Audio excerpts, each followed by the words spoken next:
இப்போ பூரி மசாலா எப்படி செய்யுதுன்னு பார்க்கலாம். அதுக்கு பாருங்கள், உருளைக்கிழங்க நல்லா கழுவிட்டு 2 2 தோலோட அரிஞ்சு போட்டு உப்பு போட்டு வேக வச்சாச்சு. இப்போ தோல் உரிச்சாச்சு. இப்போ கிழங்க 1 2 ஊற்றி விட்டுக்கலாம்.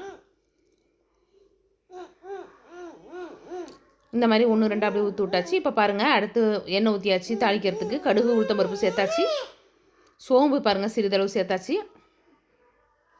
பெரிய வெங்காயம் பாருங்கள், எப்படியோ ஒரு 7 8 கிழங்கு போட்டிருப்போம். பெரிய வெங்காயமும் அதே மாதிரி ஈக்குவலாக போட்டிருக்கிறேன். அடுத்து பாருங்கள், பச்சை மிளகா சேர்த்துடலாம், ஒரு 4 மிளகா. இஞ்சி பாருங்கள் சின்ன துண்டை நசுக்கி போட்டாச்சு. கருவேப்பிலை சேர்த்தாச்சு. உப்பு தேவையான அளவு சேர்த்தாச்சு. ஏன்னா கிழங்குலையும் போட்டிருக்கிறதால கொஞ்சம் கம்மியாக போட்டுக்கலாம். அப்புறம் பாருங்கள், மஞ்சள் சேர்த்தாச்சு. இப்போ எல்லாத்தையும் நல்லா வதக்கிடலாம். இப்போ வெங்காயம் ஒரு முக்கால்வாசி வதங்கினதுக்கப்புறம் பாருங்கள், தக்காளி சேர்த்துடலாம். வெங்காயம் ரொம்ப வதங்கணும் இல்லை, அப்போ தான் டேஸ்ட்டாக இருக்கும். இப்போ பாருங்கள், கடல மாவு வந்து ஒரு 2 ஸ்பூன் தான் போட்டிருக்கேன். தண்ணி ஊற்றி கட்டி இல்லாமல் கரைச்சிக்கலாம்.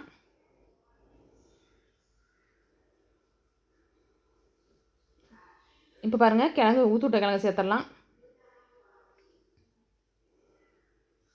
அப்புறம் கடல மாவையும் சேர்த்துடலாம். இப்போ தண்ணி தேவையான அளவு சேர்த்து நம்ம வந்து கொதிக்க விட்டுடலாம். ஏன்னா அப்போ தான் கடல மாவு நல்லா வேகும். பாருங்கள், நல்லா கொதிச்சு டேஸ்ட்டான பூரி மசால் ரெடி ஆகிடுச்சு. பூரிக்கெலாம் செம்ம டேஸ்ட்டாக இருக்கும். அடுத்து பாருங்கள், நல்லா பூரி சுட்டுக்கலாம்.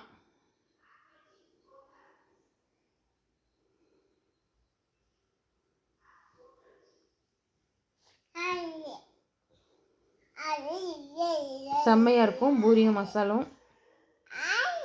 ட்ரை பண்ணி பாருங்கள்.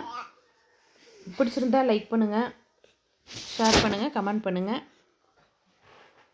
மறக்காமல் சப்ஸ்கிரைப் பண்ணுங்கள்.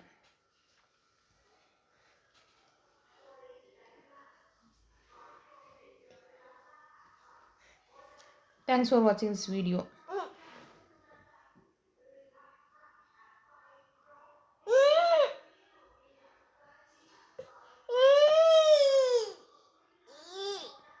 பாருங்கள் எப்படி பூரி உப்பி வந்திருக்குன்னு.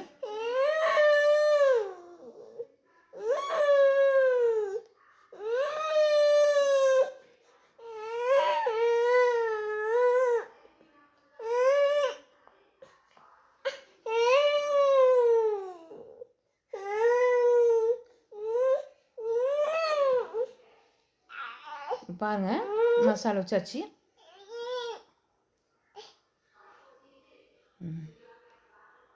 நல்ல டேஸ்டான பூரி மசால்.